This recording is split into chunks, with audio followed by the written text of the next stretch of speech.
नमस्कार प्यारे साथियों, स्वागत है आपका अपने YouTube channel English with Rupendra Singh में। आज मैं फिर से लेकर आया हूँ आपके लिए वही टाइम एंड टेंस की क्लास। लास्ट वीडियो तक हम पढ़ चुके थे पास्ट कंटीन्यूअस टेंस तक, ठीक है। अब इससे आगे हम पढ़ेंगे पास्ट परफेक्ट टेंस। कौन सा? Past perfect tense. कौन सा भाई? Past perfect tense. Okay sir, देखिए पहचान लिख लेते हैं पहले इसकी। पास्ट परफेक्ट टेंस पहचान है कि जिन्हें हिंदी भाषा के अंत में चुका था, चुका था, चुकी थी या फिर चुके थे इत्यादि शब्द आते हैं तथा कार्य का भूतकाल में, तथा कौमा कार्य का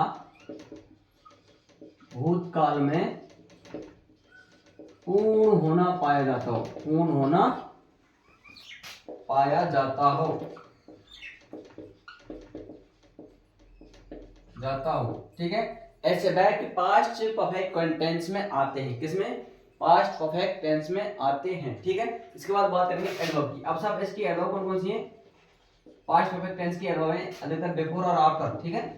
आप तो इसको ध्यान रख लेना, बिफोर और आफ्टर। कौन कौन सी? एक तो बिफोर और एक आफ्टर। ये प्रीपोजिशन भी है और एडवर्ब का काम कर जाती है, ठीक है। इसका एडवर्ब बिफोर और आफ्टर जहां पर आ गया वहां पर तुम देख लेना 101% कौन सा टेंस आएगा? पास्ट परफेक्ट टेंस आएगा। अच्छा, ठीक है। इसके बाद हेल्पिंग वर्ब कौन सी है इसकी? हेल्पिंग वर्ब है हेड। कौन सी भाई? हेड, जो सभी कर्ताओं के साथ आती है, जो सभी कर्ताओं के साथ प्रयोग करते हैं। इनके साथ सभी कर्ताओं के साथ प्रयोग करते हैं, ठीक है। इसमें एम की कौन सी फॉर्म आएगी sir? Main verb. Main verb आएगी सर इसमें थर्ड फॉर्म। कौन सी? Third form. Past perfect tense में कौन सी फॉर्म का प्रयोग करते हैं? थर्ड फॉर्म का। किसका? स्ट्रक्चर देख लेते हैं, स्ट्रक्चर देख लेते हैं। सबसे पहले सिंपल का, ठीक है। तो सिंपल का स्ट्रक्चर क्या बनेगा कि सबसे पहले सब्जेक्ट आएगी सर, बहुत अच्छी बात। उसके बाद हेल्पिंग वर्ब आएगी, बहुत अच्छी बात। हेल्पिंग वर्ब कौन सी है? हेड। उसके बाद एमए की थर्ड फॉर्म आएगी। कौन सी फॉर्म? थर्ड फॉर्म, ठीक है। उसके बाद ऑब्जेक्ट आएगा, उसके बाद अदर चीज आएंगी। तो सब्जेक्ट, हेल्पिंग वर्ब, एमए की थर्ड फॉर्म, उसके बाद ऑब्जेक्ट, उसके बाद अदर। अच्छा, नेगेटिव की बात कर लेते हैं। नेगेटिव में बात करेंगे कि सबसे पहले सब्जेक्ट आएगा, उसके बाद हेल्पिंग वर्ब आएगी। हेल्पिंग वर्ब कौन सी बन रही? हेड। अपन की कौन सी है हेल्पिंग वर्ब? यहाँ पर हेड। उसके बाद क्या लगा देंगे? प्लस, तीसरे स्थान पर नॉट। उसके बाद एमबी की थर्ड फॉर्म। अच्छा जी, उसके बाद ऑब्जेक्ट, उसके बाद अदर, ठीक है। इसके बाद इंटरोगेटिव। कौन सा? इंटरोगेटिव में हेल्पिंग वर्ब का क्या हो जाता है? इन्वर्जन। तो हेल्पिंग वर्ब को आगे ले आएंगे, कहां पर आ जाएगी? आगे हेल्पिंग वर्ब, ठीक है। उसके बाद सब्जेक्ट, उसके बाद एमबी की थर्ड फॉर्म, उसके बाद ऑब्जेक्ट, उसके बाद अदर, ओके। और उसके बाद प्रश्नवाचक चिन्ह। हाँ जी, बात करेंगे इंटरोगेटिव प्लस नेगेटिव की। तो सबसे पहले हेल्पिंग वर्ब, उसके बाद सब्जेक्ट, उसके बाद तीसरे स्थान पर नोट, उसके बाद थर्ड फॉर्म, उसके बाद ऑब्जेक्ट, उसके बाद अदर, और उसके बाद प्रश्नवाचक चिन्ह, ठीक है। क्या हुआ हमारा? देखो पहचान देख लेते। चुका था, चुकी थी, चुके थे। चुका था, चुकी थी, चुके थे तथा कार्य का भूतकाल में पूर्ण होना पाया जाता हो। इस प्रकार के जो सेंटेंस होंगे वो किस में आएंगे? पास्ट परफेक्ट टेंस में होंगे। बिफोर और आफ्टर के साथ हमेशा पास्ट परफेक्ट टेंस आता ही आता है, ठीक है, ध्यान रखना। हेल्पिंग वर्ब कौन सी है इसकी? हेड। हेल्पिंग वर्ब हेड, जो सभी कर्ताओं के साथ आती है, ना सिंगुलर देखती है ना प्लूरल देखती है, सभी के साथ, ठीक है। इसमें मेन वर्ब कौन सी लगाते हैं? Third form. मेन वर्ब की थर्ड फॉर्म का प्रयोग करते हैं। अच्छा, स्ट्रक्चर क्या है इसके? कि सबसे पहले सब्जेक्ट आएगा, उसके बाद हेल्पिंग वर्ब आएगी। हेल्पिंग वर्ब कौन सी? हमारी सब्जेक्ट, सॉरी, हेल्पिंग वर्ब क्या है? हमारी हेड। उसके बाद एमबी की थर्ड फॉर्म, उसके बाद ऑब्जेक्ट, उसके बाद अदर। बहुत अच्छी बात है। उसके बाद नेगेटिव में बात करेंगे कि सबसे पहले सब्जेक्ट, उसके बाद हेल्पिंग वर्ब, उसके बाद तीसरे स्थान पर नॉट, उसके बाद एमबी की थर्ड फॉर्म, उसके बाद ऑब्जेक्ट, उसके बाद अदर। अच्छी बात। उसके बाद इंटरवेटिव में बात करेंगे कि सबसे पहले हेल्पिंग वर्ब, उसके बाद सब्जेक्ट, उसके बाद थर्ड फॉर्म, उसके बाद ऑब्जेक्ट, उसके बाद अदर, लास्ट में प्रश्नवाचक चिन्ह। अच्छा, इंटरवेट प्लस नेगेटिव में कि सबसे पहले हेल्पिंग वर्ब, उसके बाद सब्जेक्ट, उसके बाद नॉट, उसके बाद एमबी की थर्ड फॉर्म, उसके बाद ऑब्जेक्ट, उसके बाद अदर प्लस प्रश्नवाचक चिन्ह। अच्छा, बात करेंगे सेंटेंस की, इसकी बात करेंगे सेंटेंस की। अब इसका सेंटेंस देख लेते हैं, ठीक है।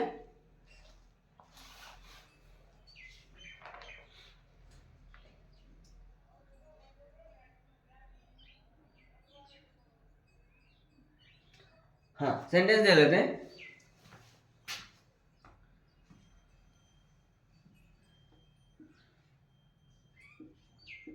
She had joined NRPSC last year. वो पिछले साल किस में ज्वाइन हो चुकी थी? वो पिछले साल किस में ज्वाइन हो चुकी थी भाई? आरपीएससी। सॉरी, सेलेक्ट कर लेते, ठीक है। ज्वाइन को छोड़ो, selected in RPSC last year, यानी पिछले साल वो किस में सेलेक्ट हो चुकी थी? RPSC, Rajasthan public service commission में, ठीक है, यानी राजस्थान पब्लिक सर्विस कमीशन, इसमें क्या हो चुकी थी? वो लास्ट ईयर सेलेक्ट हो चुकी थी। अब ये क्या हमारा, देखो सबसे पहले सब्जेक्ट, अच्छा जी, उसके बाद हेल्पिंग वर्ब हेड, उसके बाद एमबी की थर्ड फॉर्म सेलेक्ट, सेलेक्टेड, ठीक है, उसके बाद ऑब्जेक्ट आरपीएससी, ठीक है, एडवर्ब ये, और उसके बाद अदर चीज लास्ट ईयर। बात करेंगे नेगेटिव की, किसी had not selected in RPSC last year. Okay, इसके बाद इंटरव्यू देखेंगे कि had she selected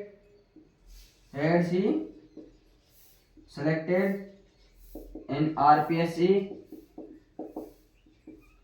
last year, ठीक है। इसके बाद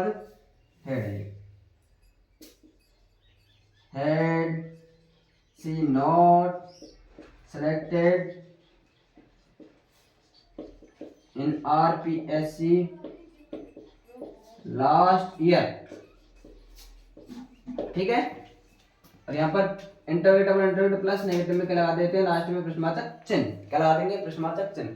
तो देखिए, सबसे पहले सब्जेक्ट लिख दिया हमने इसके अनुसार, उसके बाद हेल्पिंग वर्ब लिख दी हमने हेड, उसके बाद एमबी की थर्ड फॉर्म लिख दी हमने सेलेक्टेड, उसके बाद क्या ऑब्जेक्ट कर दिया आरपीएससी, उसके बाद लास्ट ईयर अदर चीज है, ठीक है। उसके बाद बात करेंगे नेगेटिव की, सबसे पहले सब्जेक्ट, उसके बाद हेड यानी हेल्पिंग वर्ब, उसके बाद नॉट तीसरे स्थान पर, उसके बाद एमबी की थर्ड फॉर्म यानी सेलेक्टेड, उसके बाद ऑब्जेक्ट आरपीएससी, ठीक है, और अदर चीज में लास्ट ईयर। उसके बाद बात करेंगे इंटरव्यू की, तो सबसे पहले हेल्पिंग वर्ब यानी हेड, ये हेड है, ठीक है, हेड। उसके बाद बात करेंगे सब्जेक्ट की यानी सी, उसके बाद थर्ड फॉर्म सेलेक्टेड, ऑब्जेक्ट एनआरपीएससी, ठीक है, और अदर चीज, और बाद में लास्ट में प्रश्नवाचक चिन्ह। अच्छा, इंटरव्यू प्लस नेगेटिव में सबसे पहले हेल्पिंग वर्ब यानी हेड, उसके बाद सब्जेक्ट सी, उसके बाद नॉट, उसके बाद एमबी की थर्ड फॉर्म, उसके बाद ऑब्जेक्ट एनआरपीएससी, उसके बाद अदर चीज में लास्ट ईयर, ठीक है, और बाद में क्वेश्चन मार्क चिन्ह। अच्छा जी, यहाँ तक तो किसी को कोई दिक्कत आनी ही ना चाहिए, ठीक है। ये तो क्या सिंपल वे। अब बात करेंगे कि सर पास्ट परफेक्ट टेंस का और कहां पर यूज करते हैं। देखिए, बहुत अच्छी जगह यूज होता है, ये हम पहले नोट डालेंगे।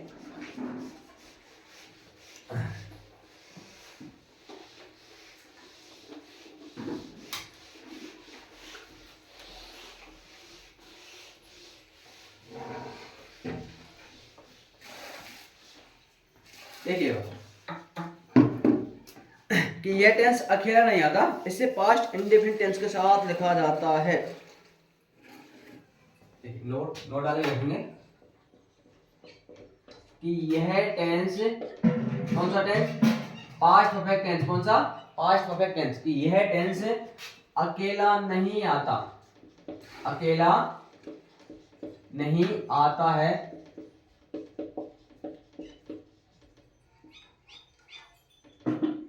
यह पास्ट इंडेफिनिट। कौन सा? Past indefinite. यह पास्ट इंडेफिनिट टेंस के साथ, यह टेंस पास्ट इंडेफिनिट टेंस के साथ लिखा जाता है। किसके साथ लिखा जाता है? पास्ट इंडेफिनिट टेंस के साथ लिखा जाता है। दिए गए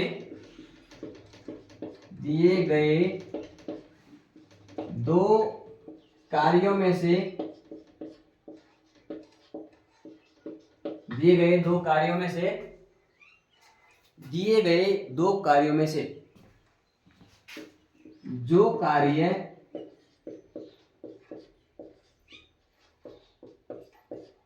पहले होता है उसे दिए गए दो कार्यों में से जो कार्य पहले होता है, जो कार्य पहले होता है उसे पास्ट परफेक्ट से, उसे पास्ट परफेक्ट टेंस से, हाँ, दिए गए दो कार्यों में से जो कार्य पहले होता है, दिए गए दो कार्यों में से जो कार्य पहले होता है उसे पास्ट परफेक्ट टेंस से तथा बाद में होने वाला कार्य उसे पास्ट इंडेफिनिट टेंस से लिखते हैं, तथा बाद में होने वाले कार्य को पास्ट इंडेफिनिट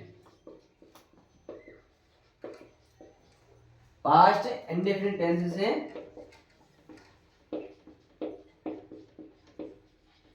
लिखा जाता है।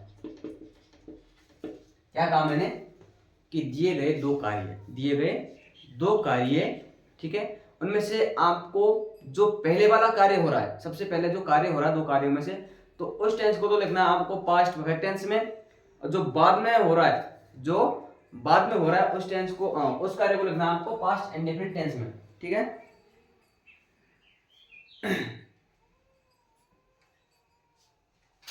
हाँ, दोनों बैक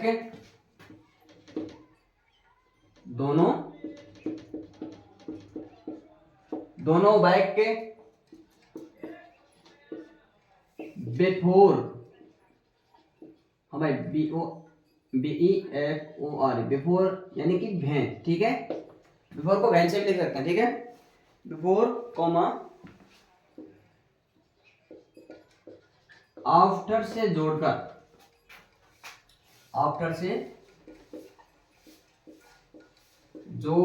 लिखा जाता है, आफ्टर या फिर बिफोर से जोड़कर लिखा जाता है। अब कैसे लिखते हैं देखिए, सबसे पहले तो उसका स्ट्रक्चर देखेंगे कि इसका स्ट्रक्चर मतलब ढांचा क्या बनता है। देखो, एक तो डाल देते हैं यहाँ पर बिफोर, और एक यहाँ बिफोर को व्हेन भी कहते हैं भाई, ठीक है, और एक डाल देते हैं यहाँ पर आफ्टर, ऊपर डाल देता हूँ थोड़ा। हाँ, जो पहले वाला कार्य है उसको तो कैसे लिखेंगे, पास्ट परफेक्ट टेंस से, कैसे, यानी कि हेड प्लस थर्ड फॉर्म से, कैसे, हेड प्लस थर्ड फॉर्म से, और जो बाद में होने वाला जो काम है वो कैसे लिखाएगा, सेकंड फॉर्म से, यानी कि सेकंड फॉर्म से, ठीक है। इसका स्ट्रक्चर होता है कि आफ्टर से पहले सेकंड फॉर्म लगा देंगे और आफ्टर के बाद हेड प्लस थर्ड फॉर्म का प्रयोग कर देंगे। अब हेड प्लस थर्ड फॉर्म ये मत लगाना कि इसके साथ हेड प्लस थर्ड फॉर्म है, उसके साथ सब्जेक्ट भी आता है, वो सब कुछ आता है, ठीक है। मैंने तो यहाँ पर एक स्ट्रक्चर बताया है कि बिफोर से पहले हेड प्लस थर्ड फॉर्म का प्रयोग करते हैं और बिफोर के बाद सेकंड फॉर्म का प्रयोग करते हैं, ठीक है, और आफ्टर से पहले सेकंड फॉर्म का प्रयोग करते हैं, आफ्टर के बाद हेड प्लस थर्ड फॉर्म का प्रयोग करते हैं। अब बात करेंगे कि सर ये नियम कैसे काम करता है, तो यहाँ इसके लिए मुझे एक सेंटेंस लिखना पड़ेगा, इसके लिए मुझे क्या लिखना पड़ेगा, एक सेंटेंस लिखना पड़ेगा। अब वो सेंटेंस है, एग्जांपल देख लेते हैं, the train had gone before, या फिर when लगा लो, ठीक है, कुछ भी कर लो, before या when I reached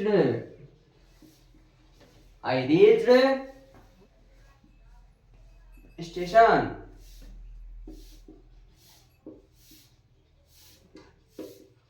भाई रीच के साथ कोई प्रीपोजिशन नहीं आता, ठीक है, कहीं रीच एट स्टेशन लिखते हैं, रीच एट होम लिखते हैं, नहीं, रीच कोई प्रीपोजिशन लेता ही नहीं है, ठीक है।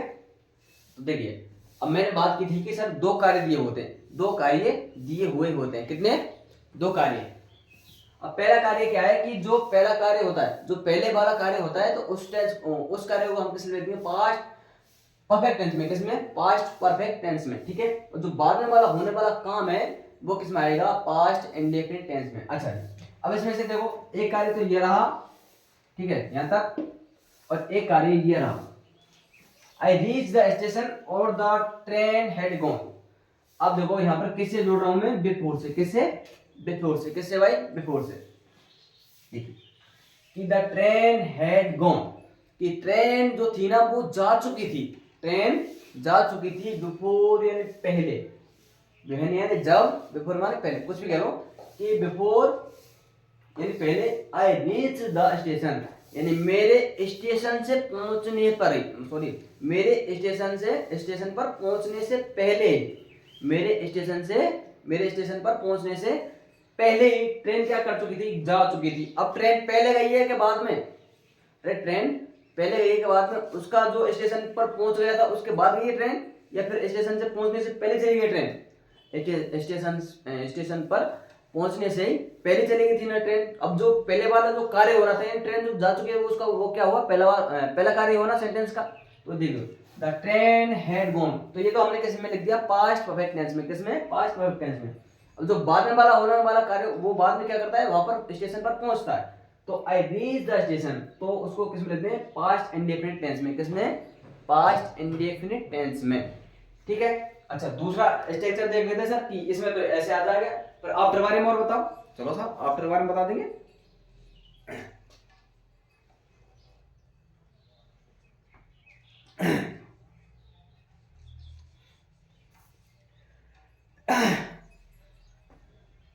The patient, PAITEN, patient, sorry, the patient, PATIENT, हाँ patient, PATIENT, the patient took the medicine, took the medicine, the patient took the medicine after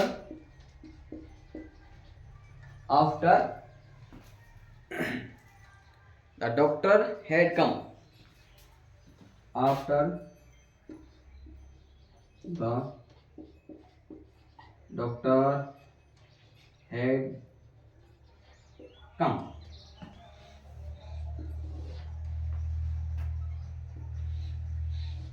अच्छा तो सर आफ्टर बारे में समझाऊं मैं, कि जो पहले वाला कार्य है वो तो होता है पास्ट परफेक्ट में, और जो बाद में वाला काम होता है वो होता है पास्ट इंडेफिनिट टेंस में। आफ्टर से कैसे बनेगा, कि डॉक्टर से आने से, सॉरी डॉक्टर के आने से पहले, देखो the patient took the medicine, patient ने क्या ले ली, दवाई। क्या ले ली? दवाई। आफ्टर के बाद द डॉक्टर हैड कम, यानी डॉक्टर से आने से पहले, डॉक्टर से आने से पहले ही उसने क्या ले ली थी, दवाई। क्या ले ली भाई? दवाई। यानी आने के बाद नहीं, आने से पहले क्या ले ली थी उसने, दवाई। किसने? पेशेंट ने। किसने? तो सीधा सीधा सा फंडा ये है कि यदि आपको बिफोर और आफ्टर दिख जाता है, बिफोर और आफ्टर दिख जाता है, तो बिफोर के बाद तो क्या लगानी है हमको, सेकंड फॉर्म, और बिफोर से पहले क्या लगाना है, हेड प्लस थर्ड फॉर्म। क्या लगाना है? Head plus third form. अच्छा आफ्टर दिख जाए तो आफ्टर के बाद तो लगाना है हेड प्लस थर्ड फॉर्म, और आफ्टर के पहले क्या लगाना है, सेकंड फॉर्म। क्या लगानी है? Second form. दूसरा एग्जांपल देख लेते हैं कि I had join this post,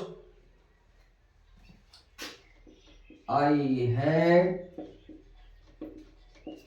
join this post before I did an MBA, before I did an MBA।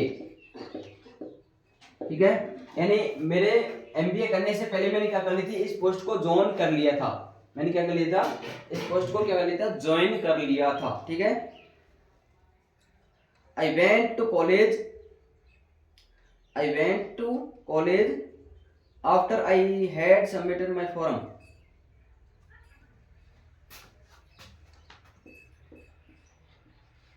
I went to college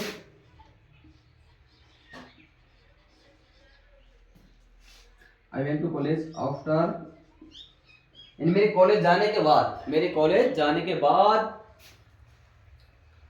I had submitted my form, I had submitted my form. ठीक है, यानी मेरे college जाने के बाद मैंने वहां पर क्या कर दिया, मेरा फॉर्म सबमिट कर दिया। ठीक है, she had realise her mistake, she had realise her mistake, MISTAKE, she had realized her mistake before I told her, before I told her, यानी जब मैंने उसे बताया ना तब उसको क्या किया, अपनी गलती का एहसास हुआ। तो देखो बिफोर और आफ्टर ऐसे समझ में आया पहले वाले नेम की तरह, तो ऐसे समझो कि आफ्टर के बाद तो हमें क्या लगाना है, हेड प्लस थर्ड फॉर्म लगानी है, और बिफोर के पहले हमें क्या लगाना है, हेड प्लस थर्ड फॉर्म। यानी बिफोर के बाद तो सेकंड फॉर्म लगा दो और आफ्टर के पहले सेकंड फॉर्म लगा। तुम तो सेकंड फॉर्म को पकड़ लो बस, इसको इस सेकंड फॉर्म को पकड़ लो। बिफोर के बाद लगानी है हमको एक बार तो, और एक बार कब लगानी है, आफ्टर से पहले लगानी है। तो इनके मतलब बिफोर के बाद क्या लगानी है, सेकंड फॉर्म, और आफ्टर के पहले क्या लगानी है, सेकंड फॉर्म। आफ्टर के बाद क्या लगाना है, हेड प्लस थर्ड फॉर्म, और बिफोर से पहले क्या लगाना है, हेड प्लस थर्ड फॉर्म। सीधा सीधा झंझट खत्म। ठीक है, तो बस साथियों आज के लिए बस इतना ही। मिलते हैं किसी नेक्स्ट वीडियो में, जब तक के लिए जय हिंद, राम राम साहब।